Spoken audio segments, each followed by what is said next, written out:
Amen. Ah, merci Seigneur, toi qui me sauves.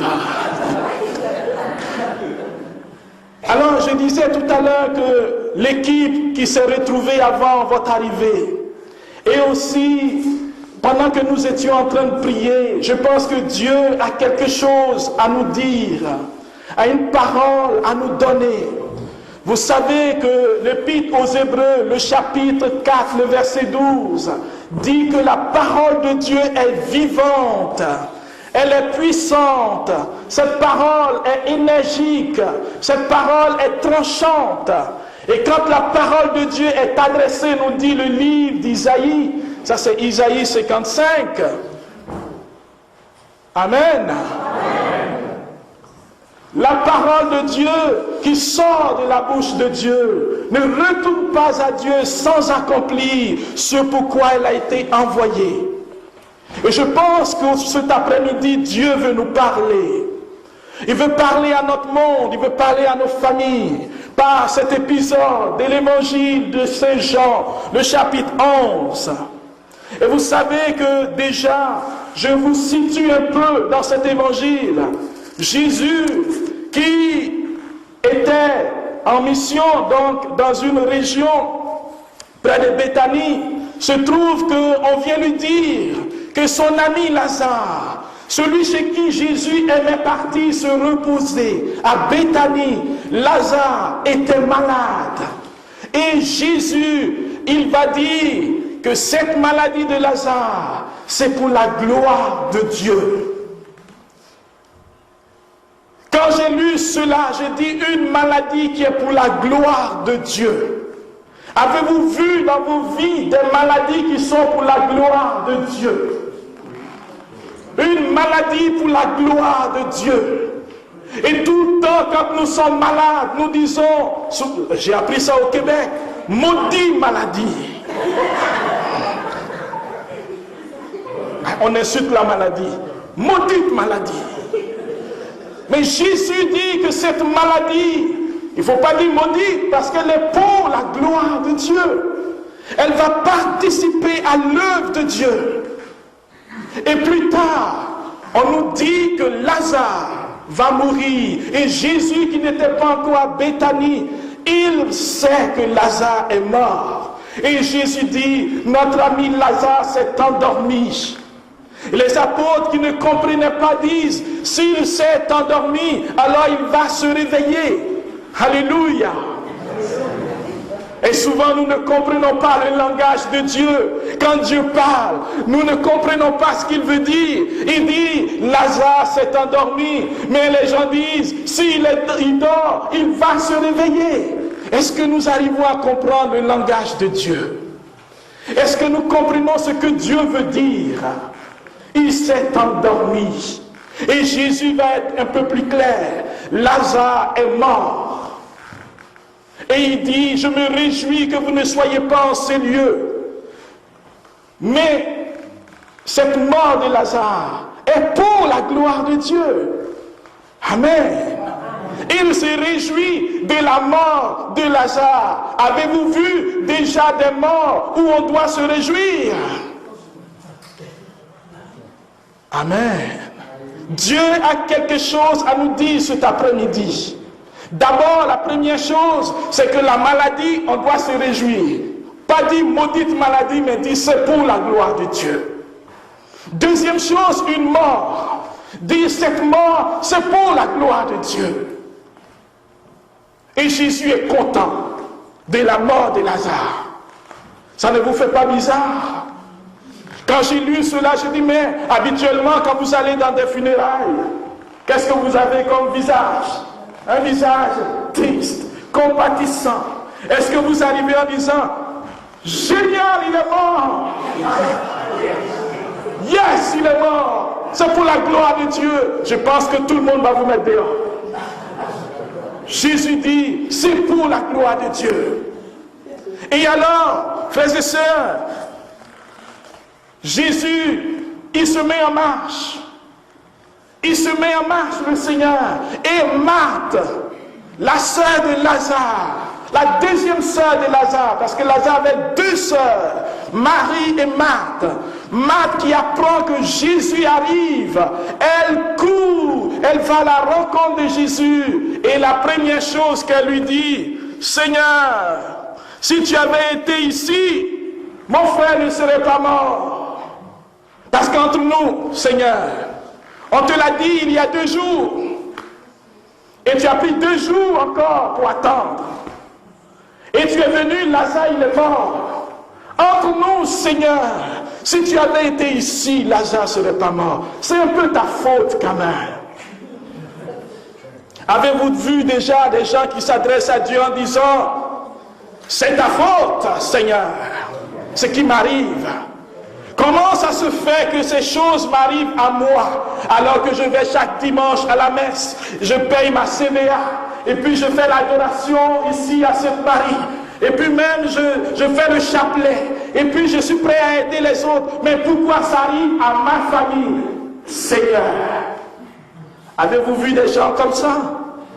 Voici Marthe qui dit, si tu avais été ici, toi qui es le Seigneur, toi qui es Dieu, si tu étais ici, il ne serait pas mort. Tu as perdu du temps. Qu'est-ce que tu faisais?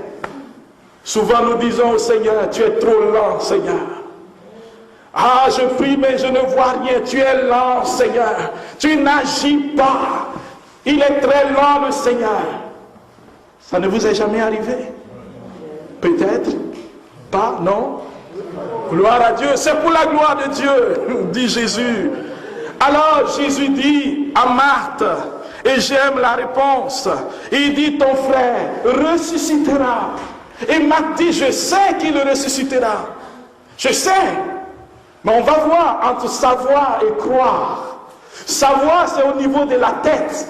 Il y a beaucoup qui savent que Dieu existe. Il y en a qui savent que Dieu est puissant dans leur tête, mais ils ne croient pas que Dieu est puissant. Et Marthe va passer de la tête au cœur. Ce passage est important. Ce voyage entre la tête et le cœur, le chrétien doit le faire souvent. Marthe dit, je sais qu'il ressuscitera. Jésus dit, moi qui te parle, je suis la résurrection et la vie. Celui qui croit en moi, même s'il meurt, vivra. Quiconque vit et croit en moi ne mourra jamais. Frères et sœurs, nous sommes devant une grande déclaration d'amour et de puissance qui, à mon sens, a ébranlé les portes de l'enfer. Quand les ténèbres ont entendu cette parole, je suis la résurrection et la vie. Celui qui croit en moi, même s'il meurt, vivra. Et quiconque vit et croit en moi ne mourra jamais. Est-ce que cela est possible? Celui qui croit en Jésus ne meurt jamais. Avez-vous vu des chrétiens qui ne sont pas encore morts? Avez-vous vu des chrétiens de 120 ans qui ne sont pas encore morts? Savez-vous qu'il y a des chrétiens de 120 ans, de 150 ans, de 200 ans, de 1000 ans, qui existent encore, qui sont vivants? Parce que celui qui croit en Jésus, il ne meurt pas. Alléluia. Et ça, c'est la parole de Dieu. C'est une parole d'espérance. Et cette parole s'est concrétisée le jour où Jésus était sur la croix. L'Écriture dit, quand il est mort, il est descendu dans les enfers. Et tous ceux qui étaient là avant lui, Abraham et les autres, il les a pris avec lui. Et les portes du paradis ont été ouvertes. Et Jésus les a fait entrer dans le ciel. Frères et sœurs, il est la résurrection. Il est la vie. Il est celui qui donne la vie. Mais pendant ce temps, Marthe ne comprenait encore rien. Alléluia. Mais Marthe va faire une déclaration de foi. Elle dit, Seigneur, je crois que tu es le Messie. Tu es l'élu de Dieu. Tu es celui qui doit venir. Alléluia. Frères et sœurs, je vous ai un peu situé dans le texte parce que ça c'était les préliminaires. C'est maintenant que je vous lis le texte. Amen. Marie Arriva à l'endroit, c'est-à-dire Marthe est repartie parler à sa sœur et elle lui a dit, le maître est là. Et Marie arrive à l'endroit où se trouvait Jésus. Dès qu'elle le vit, la même réaction que sa sœur, Seigneur, si tu avais été là, mon frère ne serait pas mort. Quand il vit qu'elle pleurait et que les Juifs venus avec elle pleuraient aussi, Jésus en son esprit fut saisi d'émotion. Il fut bouleversé et demanda, où l'avez-vous déposé? Il lui répondit, Seigneur, viens et vois. Alors Jésus se mit à pleurer. Les Juifs disaient, voyez comme il l'aimait. Mais certains d'entre eux disaient, lui qui a ouvert les yeux des aveugles, ne pouvait-il pas empêcher Lazare de mourir? Jésus reprit par l'émotion. Arriva au tombeau. C'était une grotte fermée par une pierre. Jésus dit, enlevez la pierre. Marthe, la sœur du défunt, vous vous souvenez de Marthe, elle qui a confessé, je crois que tu es le Messie, tu es l'élu de Dieu. Écoutez ce qu'elle dit. Marthe dit, parce qu'elle est remplie de bon sens, Seigneur, il le sent déjà, c'est le 4e jour qu'il est là. Alors Jésus lui dit, ne te l'ai-je pas dit, si tu crois, si seulement, si tu crois, tu verras la gloire de Dieu. On enleva donc la pierre. Alors Jésus leva les yeux au ciel et dit, Père, je te rends grâce parce que tu m'as exaucé. Il ne dit pas tu vas m'exaucer. Il dit tu m'as exaucé. C'est déjà fait. Je le savais bien, moi, que tu m'exauces toujours, mais je le dis à cause de la foule qui m'entoure, afin qu'ils croient que c'est toi qui m'as envoyé. Après cela, il cria d'une voix forte, Lazare, viens dehors. Et le mort sortit, les pieds et les mains liés par des bandelettes, le visage enveloppé d'un suaire. Jésus dit, déliez-le et laissez-le aller. Beaucoup de Juifs qui étaient venus auprès de Marie avaient vu et ils ont cru. Parole du Seigneur.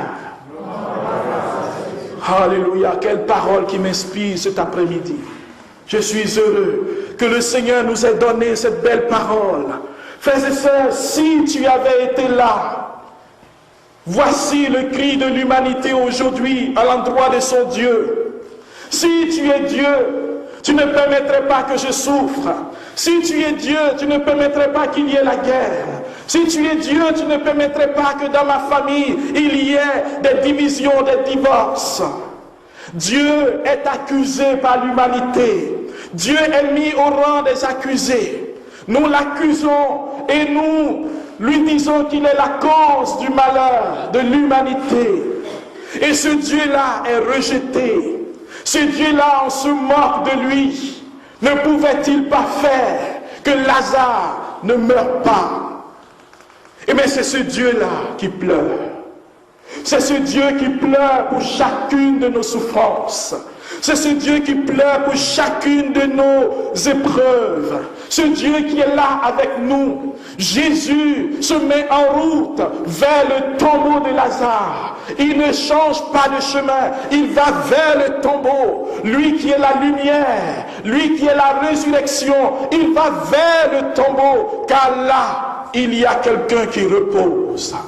Quelqu'un qui dort depuis 4 jours. Quelqu'un qui est mort aux yeux des hommes, mais que Dieu considère qu'il dort. La première chose qui me revient dans mon cœur, c'est de voir dans cette parole, qu'est-ce que je vois dans ma vie? Qu'est-ce qui m'entoure? Est-ce que je vois des morts ou je vois des gens qui sont endormis? Est-ce que je vois que ce que je vis est grand ou je vois que ce que je vis est une petite épreuve? Quelle est la vision que j'ai de ma vie? Quelle est la vision que j'ai de l'épreuve que je rencontre? Pour Marthe et Marie, Lazare était mort, mais pour Jésus, Lazare dormait. Est-ce que je vois ce que Dieu voit? Est-ce que mes regards peuvent être purifiés par le regard de Dieu? pour que Dieu puisse me communiquer sa vision. Jésus partait vers Lazare pour réveiller Lazare. Et quand Marthe et Marie voyaient Jésus s'en aller, elles ne savaient même pas ce qui allait se passer parce que Lazare, c'était trop tard. 4 jours, il sent mauvais.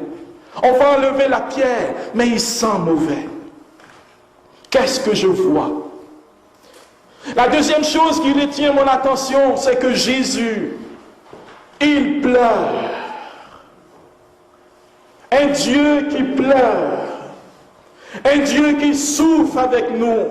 Un Dieu qui nous aime. Frères et sœurs, si nous savions combien de fois nous sommes aimés de Dieu, combien de fois Dieu nous prend et il veut nous poser sur son cœur. Quand Sainte Marguerite Marie Alacoque, cette sainte a vu le cœur de Jésus, et que Jésus lui a dit, voici le cœur qui a tant aimé le monde, mais qui reçoit en retour ce que Marthe et Marie ont donné à Jésus, des accusations, du mépris, du rejet. Ici, Jésus ouvre son cœur et il dit, voici ce cœur, ce même cœur qui est ouvert pour Lazare, ce cœur qui est ouvert pour vous et pour moi, ce cœur qui vient pour nous relever de nos chutes, qui vient nous redonner notre dignité d'enfant de Dieu. Lazare était dans le tombeau, il n'y avait plus d'espoir. Le tombeau, c'est la fin. Quand quelqu'un mène une vie, la fin de sa vie, c'est au tombeau. Et le 1er novembre, ou le 2 novembre, je ne sais plus, le 2, on va visiter les morts, n'est-ce pas? Au tombeau.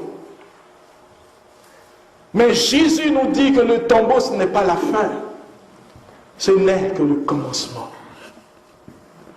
Parce qu'au tombeau, nous sommes en mesure d'entrer dans la vie de Dieu. Lazare qui était au tombeau, il entre maintenant dans la vie de Dieu. Il sort du tombeau et il est ressuscité. C'est-à-dire, il passe de la mort à la vie. Et passer de la mort à la vie, qu'est-ce que ça veut dire concrètement? Le 4e point que je vais aborder. La mort à la vie. Frères et sœurs, mourir, c'est arrêter de respirer, n'est-ce pas? Mais ça, c'est la mort que nous connaissons.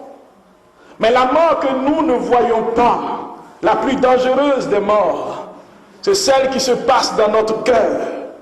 Quand je suis mort au-dedans parce que coupé de la vie de Dieu. Il dit qu'il est la vie. Et si je ne suis pas dans la vie, je suis dans la mort. Quand je n'ai pas Dieu dans mon cœur, c'est la mort qui gouverne mon cœur. J'ai l'apparence d'un vivant, mais je suis mort. Je suis dans le tombeau. J'ai besoin de sortir de mon tombeau. Quand je n'ai pas Dieu dans mon cœur, je suis dans une prison. Et je me rappelle de quelqu'un qui disait, je suis en prison, mais je suis libre, parce que j'ai Dieu. Je suis en prison, mais je suis libre parce que j'ai Dieu. Mais de l'autre côté, il y a certains qui sont libres, mais ce sont des prisonniers. Des gens qui n'arrivent pas à être heureux. Des gens qui sont angoissés, qui sont tristes. Des gens qui sont perturbés, qui ont besoin que Dieu vienne à leur secours. Frères et sœurs, il est celui qui nous donne la vie. Il n'y en a pas d'autre. Nous n'avons pas à aller chercher d'autres sources de bonheur. Aujourd'hui, il y a tellement de sources de bonheur. Il y a des médiums. Il y a des gens qui nous disent notre avenir. Il y a des gens qui rentrent en contact avec des morts. Vous avez à dire aux médiums et à tous ceux qui cherchent les morts que celui qui est en Christ, il n'est pas mort, il est vivant. Vous parlez à des vivants. Alléluia. Vous n'avez pas besoin de parler à un mort. Parce que quand on est en Jésus, on parle aux vivants. Et le vivant par excellence, c'est Dieu. Nous n'avons pas besoin d'aller chercher d'autres puissances. Ou même accrocher certaines choses qui apportent la chance. Vous avez la vie en vous. Dans notre baptême, nous avons reçu la vie de Dieu qui coule. Et le Seigneur dit dans sa parole que celui qui croit en moi, il ne mourra jamais. Frères et sœurs, je vous donne le témoignage d'un jeune qui avait tout ce qu'il fallait dans sa vie. Il avait l'argent, un beau travail, tout allait bien. Et on lui dit, tu sais, tu as besoin de Dieu. Dieu, ça doit te rappeler quelque chose. Tu as besoin de Dieu dans ta vie. Il dit, qu'est-ce que Dieu va m'apporter? Regardez, j'ai une belle job. Assurance vieillesse. Belle maison. Belle voiture. Je suis en bonne santé. Je n'ai pas besoin de Dieu. Voici aujourd'hui ce qui est en train de se dire. Et je vais renchérir avec ce que Dave m'a dit une fois. Nous avons accompagné des adultes pour leur confirmation. Et une fois, il y a un qui disait, écoutez, c'est sûr, vous parlez de Dieu, mais moi, je n'ai pas envie de devenir comme vous. Moi, je veux juste prier un peu, avoir ma confirmation, mais ce n'est pas pour venir à l'église, prier, puis devenir comme vous. Parce qu'ils nous regardaient comme des personnes bizarres. Savez-vous qu'on vous regarde un peu bizarre? Est-ce que vous le savez? Dans votre famille, et souvent quand vous arrivez, on dit voici la chrétienne qui veut nous parler de Dieu, qui veut nous évangéliser. Vous êtes un peu bizarre. Le jeune homme, il nous regarde un peu bizarre. Mais heureux êtes-vous quand vous êtes bizarre pour le Christ. Car le royaume des cieux est à vous. Je viens de créer une béatitude. Frères et sœurs, nous avons apporté ce témoignage. Les gens se moquaient de Jésus. Il y en a qui accusaient Jésus. Est-ce que Jésus s'est arrêté? Est-ce qu'il a été lié par cela? Jésus a dépassé ce que les gens pensaient de lui. Et il a révélé le visage du Père. Le visage de Dieu qui est rempli d'amour. Il dit, Lazare, sors. Parce que ta place, ce n'est pas parmi les morts. Ta place est parmi les vivants. Viens rejoindre les vivants, Lazare. Tu es appelé à la vie. Je suis la vie. Et je t'appelle à sortir du territoire de la mort. Et Lazare, qui était couché, qui était mort, il entend la voix de Dieu, la puissante voix de Dieu qui déplace les montagnes. Et Lazare qui accueille cette voix, il dit, mais si Dieu m'appelle à venir à la vie, alors j'obéis. Et Lazare se lève. Il sort du tombeau. Il sort et il laisse derrière lui la mauvaise odeur. On disait qu'il sentait mauvais. Mais quand il est sorti, je suis sûr que sa sœur a sauté sur lui pour l'embrasser. Sentait-il mauvais encore, vous pensez? Non, l'odeur de la mort est partie. Quand le Seigneur t'appelle, la mort quitte ta vie, les ténèbres n'ont plus de place. Et pendant que je vous parle, frères et sœurs, je reçois dans mon esprit clairement quelqu'un qui vit une situation chez lui à la maison. Comme si tu vis une forme d'oppression, une présence chez toi, comme des ténèbres qui te persécutent. Et tu te sens comme persécuté et opprimé chez toi à la maison. Tu n'as pas la paix. Et le Seigneur te dit, n'aie pas peur. Je t'appelle à la vie. Je t'appelle à sortir du territoire de la mort et tu vivras. N'aie pas peur. Je ne sais pas qui c'est, mais cette parole vient fortement maintenant pendant que nous sommes en train d'essayer de parler de sa part. Parce que Dieu est celui qui t'appelle à la vie. Dieu ne t'abandonne pas. Dieu est vivant. Frères et sœurs, si nous faisons attention à la puissance de Dieu, cette puissance qui guérit les malades. Et cet après-midi, devant le Seigneur, nous voulons demander que les malades soient guéris. Les malades qui sont ici, les malades qui sont chez nous à la maison. Mais la plus grande guérison, c'est la guérison du cœur. Combien de personnes ont besoin de rencontrer Jésus, de découvrir qui il est? Nos jeunes. Je vois des jeunes ici. Mais les adultes. Avant-hier, c'est hier la fête de Saint-Valentin. Je regardais la télévision et j'ai été troublé en moi-même comme Jésus a été troublé devant le tombeau de Lazare. J'ai vu qu'en Suède et en Angleterre est en train de naître un mouvement qui s'appelle le polyamour. polyamour, c'est-à-dire une femme qui a 2 maris. Un homme qui peut avoir 3 femmes. Et les 3 se connaissent. On donnait l'image d'une femme qui avait 2 enfants avec son mari. Elle a rencontré un copain et ce copain vient à la maison et le mari connaît le copain. Les enfants connaissent le copain, c'est le 2e papa. Et ils affirment leur amour devant tout le monde. Et de plus en plus, les gens sont séduits par cela. Et en Suède, ils sont allés même au Parlement pour que cela soit accepté comme on puisse faire un 2e mariage, un 3e mariage. Une femme peut avoir plusieurs maris, un homme peut avoir plusieurs femmes. Et puis, même les homosexuels peuvent se changer. C'est-à-dire, il n'y a plus de limite, autant qu'on veut. Et je disais à moi-même, Seigneur, comment penses-tu que nous pourrons évangéliser tout ce monde-là? Aide-nous, Seigneur. Le tombeau s'élargit de plus en plus. On a beaucoup de frères qui sont dans les tombeaux. Beaucoup de nos frères qui sont engloutis, qui ont besoin de toi, qui ont besoin de l'amour de Dieu, qui ont besoin de la puissance de Dieu. Frères et sœurs, ne restons pas assis sur ce que Dieu nous a donné. Ne pensons pas seulement à nous, le monde est en train de s'enfoncer dans les tombeaux. Jésus est la résurrection, il veut se présenter au monde. Je dis souvent ici, quand je parle aux jeunes, ils disent ils sont trop jeunes. Quand je parle aux personnes âgées, ils disent nous on a déjà trop fait. Quand je parle aux adultes, ils disent écoutez, on ne va pas changer le monde. Alors je m'interroge dans mon petit cœur d'enfant, qui Dieu enverrait-il pour que nos frères sortent du tombeau? Jésus est allé faire sortir Lazare. Mais il y a beaucoup qui sont dans les tombeaux, peut-être ici, peut-être chez nous à la maison, mais il a besoin de toi et de moi. Il a besoin de nos cœurs et de nos vies. Est-ce que nous y pensons? Regardez les tombeaux de la guerre. Combien de guerres au nom de la religion, des gens qui meurent chaque jour. Aujourd'hui on devient insensible, on dit au Nigeria, ils ont brûlé une église, il y a 100 morts, ok. En Syrie, il y a encore 20 morts, ok. En Irak, il y a 200 morts, ok. Et nous sommes, disons, heureusement que ce n'est pas au Canada.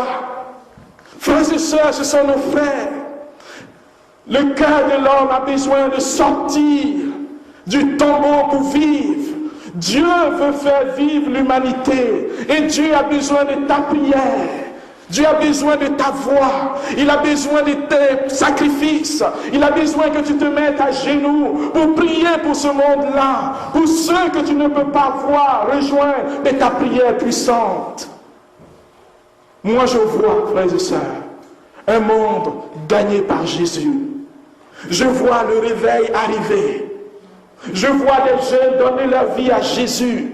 Je vois des jeunes qui vont penser que c'est dans la sexualité dépravée qu'ils vont avoir le bonheur. Ils vont y aller, ils sont déçus. Ils vont aller dans la drogue, ils sont déçus. Ils vont dans l'alcool, ils sont déçus. Et ils vont se retourner vers Jésus, qui est la résurrection et la vie.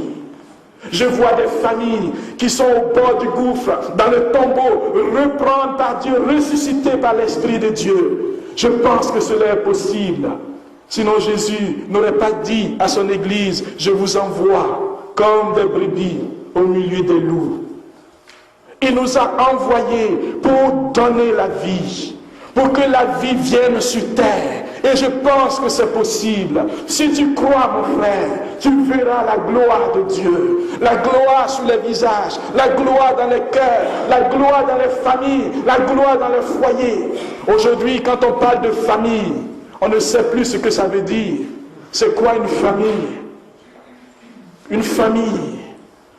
Mais Dieu veut redonner l'image de la famille qui est en train aujourd'hui d'être lapidée, d'être détruite. Et heureusement, dans notre église, le synode sur la famille est en marche. La deuxième étape est en train de s'enclencher parce que justement, il y a une urgence dans nos familles, une urgence dans le cœur des jeunes, à qui on présente plusieurs modèles de famille sans insister sur la vraie famille, celle qui donne la vie, celle qui favorise l'amour, celle qui favorise l'amitié, la rencontre avec Dieu, à l'image de Marie et de Joseph. Les tombeaux sont nombreux. Mais heureusement, le Seigneur dit, le prêtre est disponible pour ceux qui voudraient aller prendre une douche spirituelle, à l'intérieur comme à l'extérieur. Parce que le sang de Jésus nous libère de nos péchés et nous fait sortir de nos tombeaux. Alors, n'hésitez pas, vous pouvez aller pour que le tombeau soit brisé et que vous reveniez à la vie. Amen. Qu'est-ce que je disais? Merci Seigneur. Ah, Dieu est bon. Alors, je ne sais plus, mon Père, je vous ai vu, je suis troublé en moi-même. Que le Seigneur soit béni. Alors, frères et sœurs, la famille et tous ces tombeaux, tous ces lieux de mort, Jésus veut redonner vie. Et je crois que le Seigneur va susciter des mouvements comme Mission Ephata. Il va renouveler les groupes de prière, les responsables des groupes de renouveau. Ne pensez pas que c'est fini. Ne pensez pas que vous êtes en train de gérer la décadence, de gérer la mort de votre groupe.